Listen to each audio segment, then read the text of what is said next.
नमस्कार. आपण ऐकत आहात चैत्राली यमगर लिखित करार एका लग्नाचा भाग 106.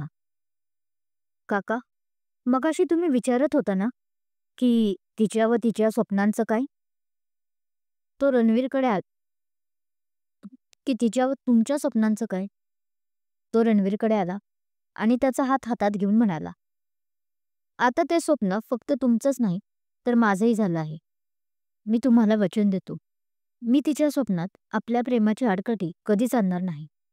आणि उद्या आमचं लग्न करायचं झालं तर आधी तिने हिंद केसरी पेलवान हा मानाचा किताब मिळवलेला असेल. तो एका निर्धाराने रणवीरला सांगतो.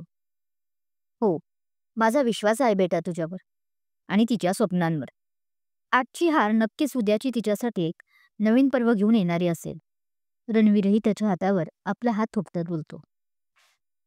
बाबा, केतकी तुम्हाला बोलवत आहे. तोच तिथे तिच्याजवळ आत बसलेला केतन रणवीरला हाक मारतो. अभि, तू जा आत. मी आलोय तिला भेटेल. पण तू तिच्याशी बोल, म्हणजे तिला बरं वाटेल. रणवीर पण अभिला आत जायला सांगतो. बरं काका, तोही हलकं हसत म्हणतो. तसंही त्याला तिला भेटायचंच होतं, पण तो असं डायरेक्ट कसं म्हणणार म्हणून शांत होता. आणि त्याची ही होणारी मनाची चलबिचल पाहूनच तर रणवीरने त्याला आत जायला सांगितलं होतं. काका नाही, आता बाबा म्हणालास मला तर आनंदच होईल. रणवीर त्याला हसून म्हणतो. ओके बाबा. त्यालाही खूप आनंद होतो जो त्याच्या चेहऱ्यावर ओसंडून वाहत होता. बरं बाबा, मी सॅक तर आणली आहे पण चेक केली नाही. केतन, तू चेक करतोस का? ते प्रोटीन शेक का काय आहे ते बघ, आहे का त्याचं काही आपलं.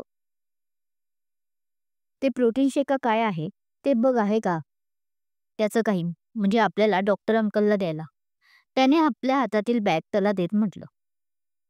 हो, बघतो दादा, म्हणत केतनही तो घेतो. त्यालाही आनंद झाला होता की रणवीरला तो त्याचा दाजी म्हणून पसंत होता. पण लगेच दाजी नको म्हणू हा कालचाच अभिचा मोलाचा सल्ला अजून लक्षात असल्याने त्याला आता दादा म्हणाला.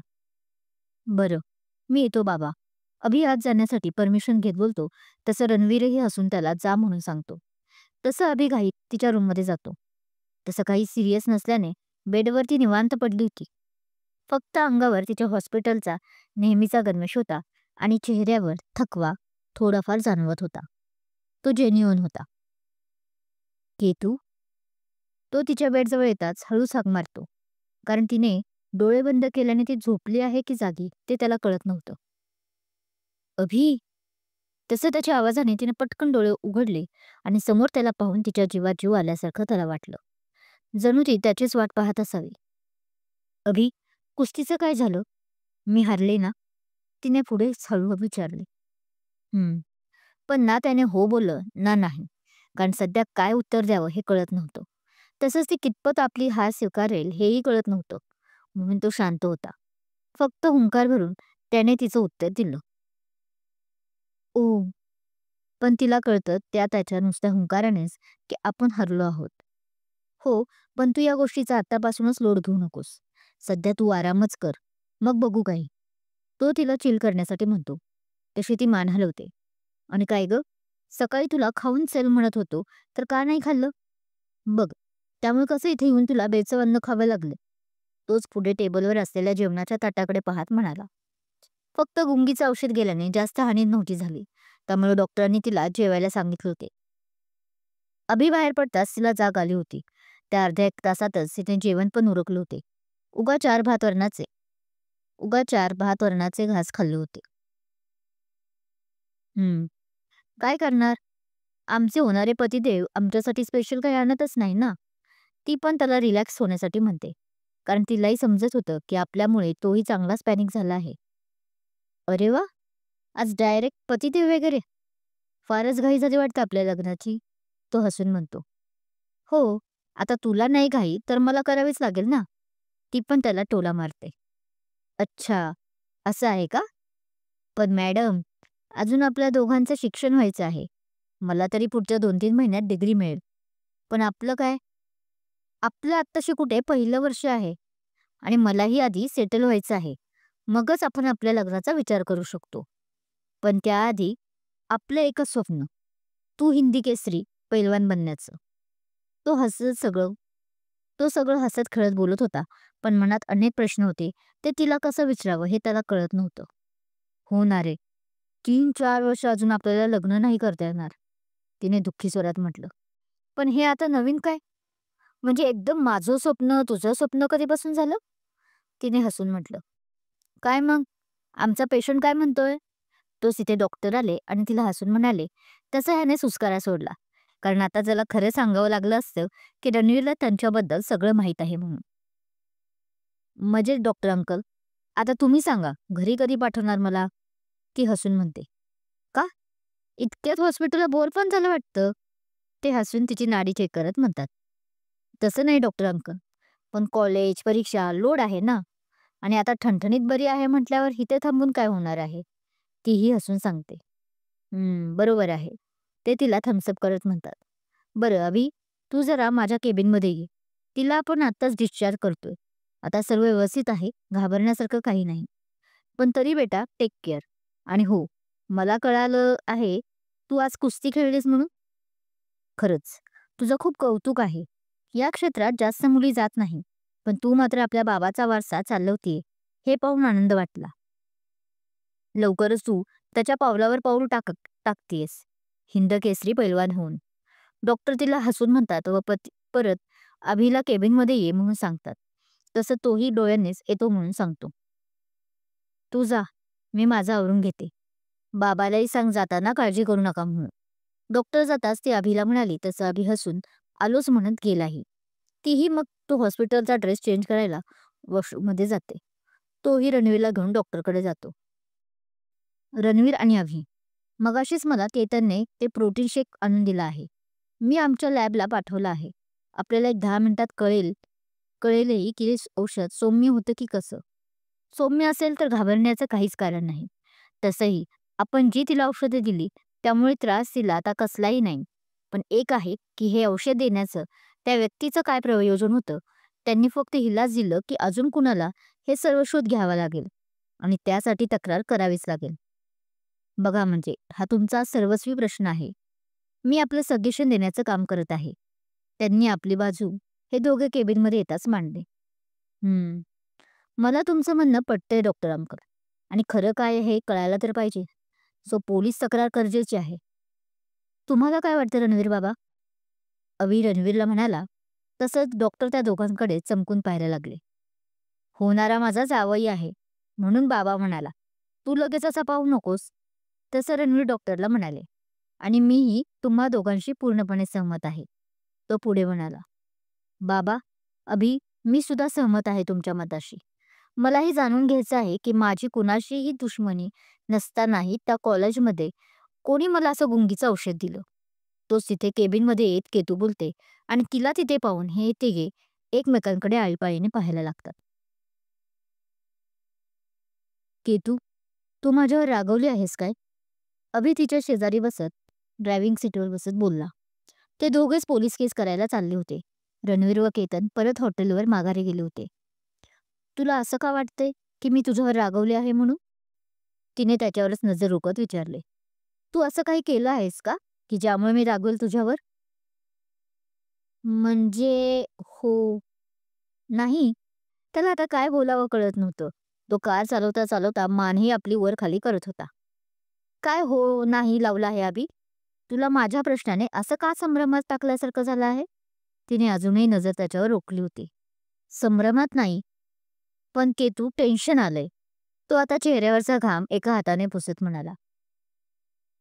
"का नाही सांग ना. आता की असा घाम फुटला आहे?" ती काही केल्यास त्याच्याकडूनच वधून घेणार असं दिसत होते.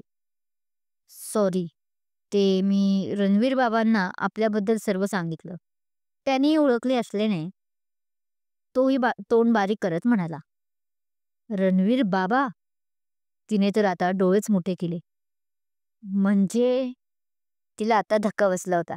"म्हणजे त्यांनी आपल्या नात्याला कबुली दिली आणि त्यांनीच मला बाबा म्हण असं सगळेच केलं आहे." त्याने हलकं हसून म्हटलं. चेहऱ्यावर असं एक्सप्रेशन होतं की अगं आहेस कुठे वालं.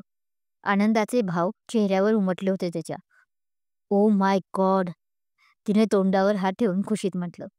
"हे कसं झालं पण सर्व?" तिला बोलताही येत नव्हतं खुशीनं. तसं त्याने तिला पहिल्यापासून सर्व सांगितलं. कुस्ती सुरू होण्याआधीपासून ते हॉस्पिटल पर्यंतचा त्या भावी सासऱ्या आणि जावईचा प्रवास. जे ऐकून तिने त्याला जोरात अशी मिठी मारली. "अगं हो, हो." त्याने कसंबसं स्टेअरिंग सांभाळत म्हटलं. पण इकडे हिने त्याच्या गालावर आपले ओठ टेकवले. तिचं याच नात तिचं या नात्यात आल्यापासून स्वतःहून केलेलं पहिलं केस होतं. दरवेळी तो पुढाकार घ्यायचा या नात्यासाठी. पण आज तिने एक पाऊल पुढे टाकलं होतं. कदाचित आता तिला कुणाची भीती नसावी. जर ना जर ह्या नात्याला आपल्या बाबाची परवानगी आहे हे ऐकल्यानंतर. कारण तिला माहीत होतं की रणवीर बाबा आपला असं काहीच करणार नाही की जे तिच्या विरुद्ध असेल.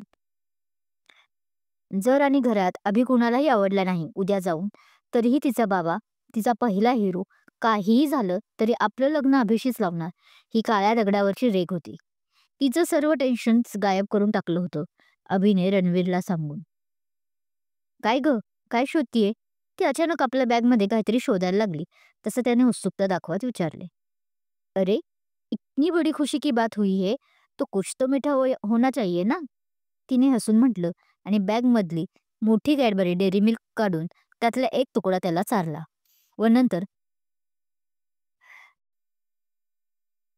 व नंतर स्वतःही त्याची ती उष्टी कॅडबरी खाल्ली. "हे मी आधी का केलं नाही?" आणि तिचं असं बघून तो डोळे मोठे करत म्हणाला. "काय?"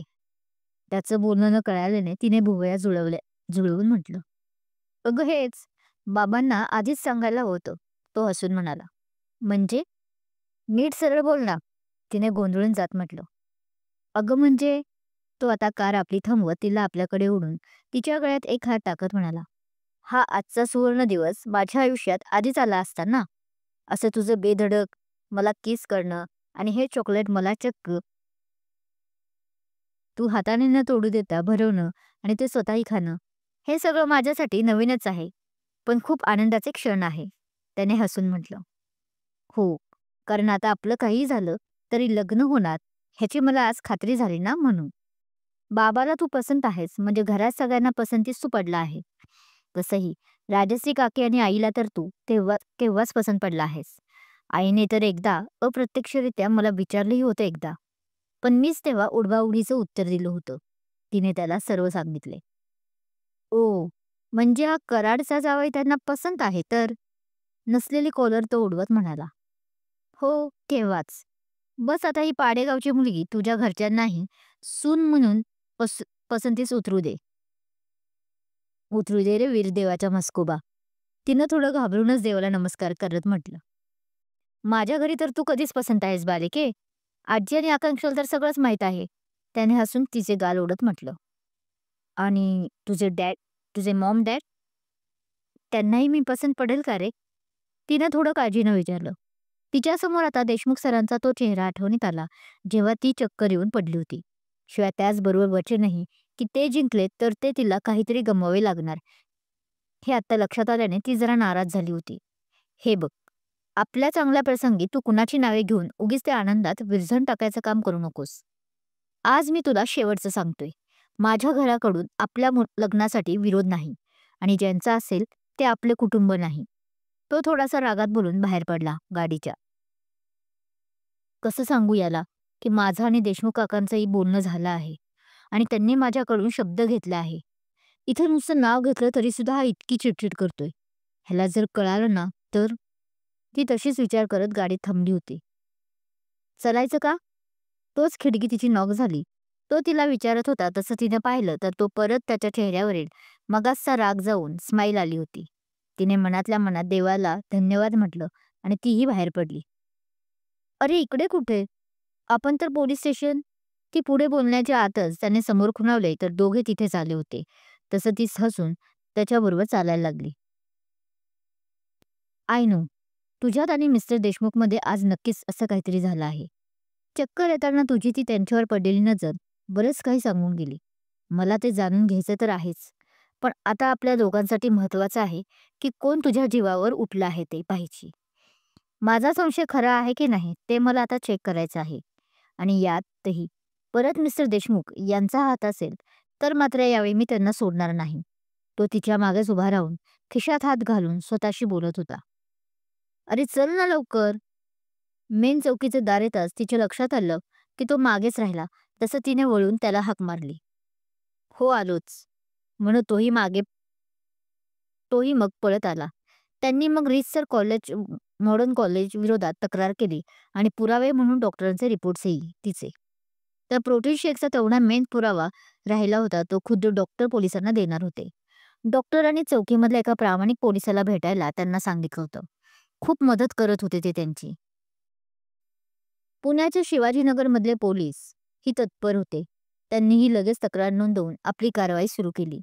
सीसीटीव्ही फुटेज आणि तो प्रोटीन शेकचा रिपोर्ट या सगळ्या गोष्टींवरून दीपक नावाच्या मुलाला संध्याकाळपर्यंत तर केली.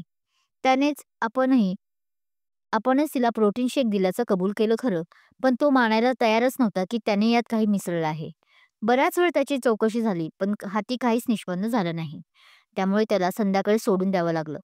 पोलिसांना त्यांना "काळजी करू नका, आम्ही चौकशी चालूच ठेवते" असे सांगितलं. पण रणवीरनेच परत केस मागे घेतली, कारण हाती निराशाच येईल की काय असं वाटू लागलं होतं. सीसीटीव्हीत ही काहीच संशयास्पद सापडलं नव्हतं त्या दीपक विरुद्ध. हो, कारण त्याने सर्वांनाच ते ड्रिंक सर्व्ह केलं होतं.